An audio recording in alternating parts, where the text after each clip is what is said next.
Hello friends, आप देख रहे हैं मैथ सीखो। आज का हमारा टॉपिक काफ़ी इम्पोर्टेंट है, परसेंटेज फ्रैक्शनल वैल्यू। तो चलिए शुरू करते हैं। ये फ्रैक्शनल वैल्यू का टेबल जो आपके सामने दिख रहा है, ये काफ़ी इम्पोर्टेंट है दोस्तों।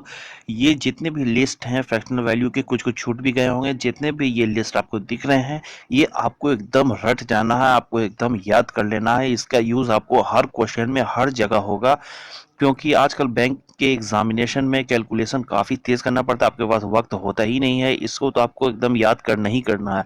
इसे आप अगर याद कर लेंगे तो काफ़ी आपको कैलकुलेशन में बहुत मदद मिलेगी। इस टाइप के क्वेश्चन को मैं आज बताऊंगा आपको, किस टाइप के क्वेश्चन पूछे जाते हैं एग्जाम में, जो आप इजिली सॉल्व कर सकते हैं इसकी मदद से। ये जो फ्रैक्शनल वैल्यू का टेबल आपको दिख रहा है दोस्तों, इसका आप स्क्रीनशॉट ले लें, नहीं तो वीडियो पॉज करके आप लिख लें, क्योंकि इसे याद करना बहुत ही ज़रूरी है। तो चलिए शुरू करते हैं। आइए पहला क्वेश्चन हम देखते हैं। पहला क्वेश्चन में है, यदि किसी संख्या में 6.1/4% की वृद्धि कर देने से वह संख्या 884 हो जाती है, तो वह संख्या क्या है? ठीक है, तो इसे सॉल्व करने के लिए सबसे पहले हम क्या करेंगे, क्या दिया हुआ है यहाँ 6.1/4, इसका फ्रैक्शनल वैल्यू आपको अगर याद है तो यहाँ पर आप लिखेंगे 1/16। ठीक है, तो इसके बाद हमें क्या करना है, 1/16 है, ठीक है, 16 पहले था, यानी पहले 16 था, और ये जो ऊपर आप एक देख रहे हैं, इस 16 में प्लस कर दीजिए 1, यानी अब हो गया बढ़कर 17। ठीक है, तो 884 जब हो जाता है बढ़कर, तो ये 884 के नीचे आप 17 लिखेंगे। ठीक है, और गुने में पहले वाला संख्या मांग रहा है, तो पहले वाला संख्या कितना था, 16 था, तो ये 16 को ऊपर लिखें, और 17 से 884 को आप काटिए, तो 17 पचे 85 और बचेगा यहाँ 34, यानी 17 यानी 52 से कट गया ये, और 52 को 16 से जब हम गुना करेंगे तो 832 हमारा होगा आंसर। तो यहाँ पहला क्वेश्चन मैंने एक इजी क्वेश्चन लिया था, तो आइए चलिए दूसरा क्वेश्चन देखते हैं। दूसरे क्वेश्चन में क्या है, तो दूसरा क्वेश्चन आपके सामने ये रहा। तो क्वेश्चन है यहाँ, पटसन के भाव में 14.2/7% की कमी आने पर इसका भाव 360 रुपये प्रति क्विंटल हो गया।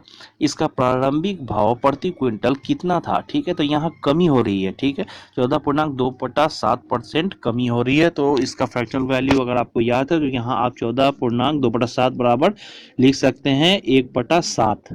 ठीक है, ठीक है, तो उसके बाद क्या करना है, यहाँ कमी हो रही है, तो यहाँ एक जो है, एक 7 में से आप घटा लेंगे तो हो जाएगा 6।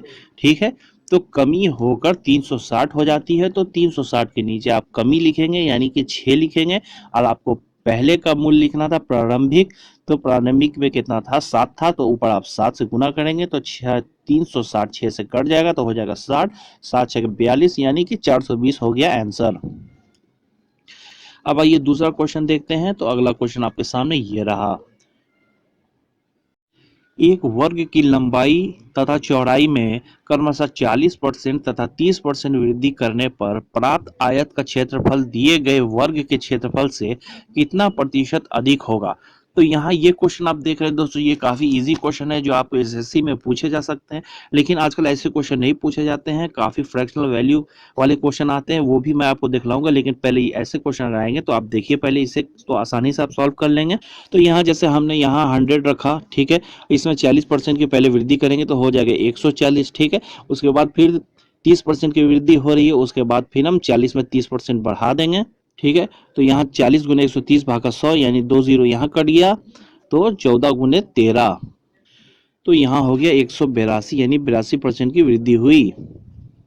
ये हो गया आंसर। ये तो चलिए आसानी से आ गया, लेकिन इसी क्वेश्चन में अगर हम 40% और 30% की जगह 37.1/2% कर दें और 16.2/3% कर दें, तब आप कैसे निकालेंगे? तो इसे सॉल्व करने के लिए क्या करना है, 37.1/2 बराबर हम 3/8 लिखेंगे।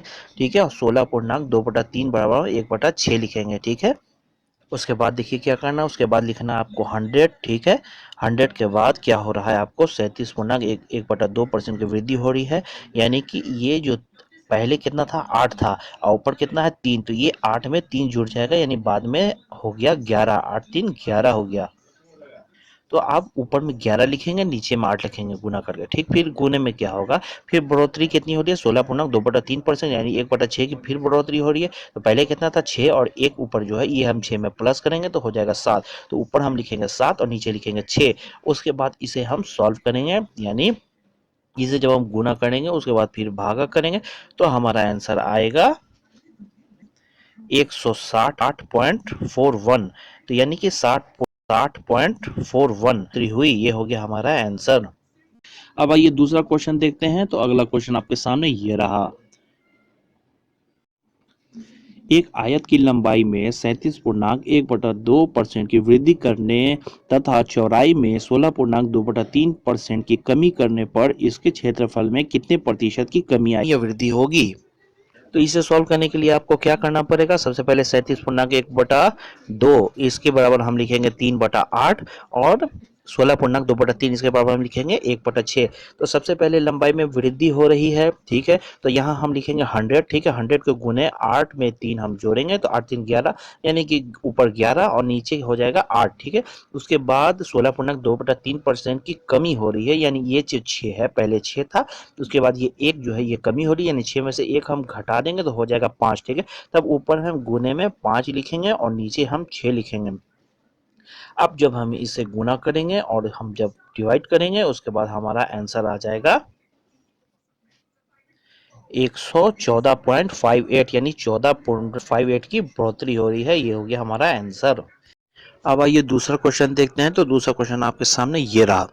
एक आयत की लंबाई में 66.2/3% की वृद्धि करने तथा चौड़ाई में 14.2/7% की कमी करने पर इसके क्षेत्रफल में कितने प्रतिशत की कमी या वृद्धि होगी।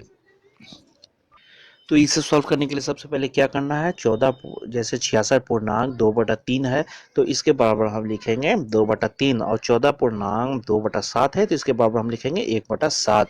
उसके बाद हमें क्या करना है, तो यहाँ 100 है, 100 हम माने, तो 100 मानने के बाद हमें क्या करना है, उसके बाद 66.2/3 का होता है 2/3, तो ये बढ़ोतरी हो रही है। तो 3 में 2 हम जब जोड़ देंगे तो हो जाएगा 5, तो गुने 5 और नीचे 3, और गुने में क्या करना है, तो यहाँ 14.2/7% की कमी हो रही है तो 1/7 है, तो 7 में से 1 घटा लेंगे तो हो जाएगा गुने में 6 और नीचे हो जाएगा 7, ठीक है। अब ये देखिए जब इसे सॉल्व आप करेंगे तो 3 ये 3 दूना 6 ये कट जाएगा, तो क्या करना है आपको, गुना करना है, उसके बाद भाग करना है तो आएगा 142.85, यानी 42.85 की बढ़ोतरी हो रही है। ये हो गया हमारा आंसर। अब आइए अगला क्वेश्चन देखते हैं। तो अगला क्वेश्चन आपके सामने ये रहा। एक व्यक्ति अपने मासिक आय का 28% भोजन पर खर्च करने के बाद शेष धनराशि का 16.2/3% बच्चों की शिक्षा पर और शेष धनराशि का 50% परिवहन पर व स्वास्थ्य पर खर्च करने के बाद प्रति महीना वह 1500 रुपये बचा लेता है। तो उसकी मासिक आय कितनी है। तो इसे सॉल्व करने के लिए सबसे पहले क्या करना है, यहाँ हम 100 मानेंगे, ठीक है। मान लिया 100% उसकी सैलरी है, उसके बाद वो 28% खर्च कर रहा है, ठीक है। 28% खर्च कर रहा है तो उसके बाद बचा कितना, 72%। अब 72% का वो कितना खर्च कर रहा है, 16.2/3% का, यानी 1/6 हम करेंगे तो 72 का 1/6 जब हम निकालेंगे तो ये कट जाएगा आपको 12 से, तो 12% खर्च कर रहा है, और तो बच रहा कितना 60%। तो उसके बाद शेष राशि का कितना कर रहा है, 50% खर्च कर, यानी ये 60% का आधा खर्च कर रहा है, यानी 30% खर्च कर रहा है, तो 30% बच रहा है। तो वो 1500 रुपये जो बचाता है ये 30% बचा रहा है, ठीक है। तो नीचे हम 30 लिखेंगे और हमें मासिक पूरा टोटल इनकम निकालना है, तो ऊपर गुने 100 करेंगे। जब आप इसे कटेंगे 5 दिए 15, तो 30 हो गया यहाँ पर, तो आंसर आपका हो गया 5000। थैंक यू दोस्तों, अगर आपको ये वीडियो पसंद आया हो तो चैनल को सब्सक्राइब कर लीजिए, क्योंकि मैथ से रिलेटेड रोज एक नया वीडियो मैं लाता रहता हूँ। Thank you.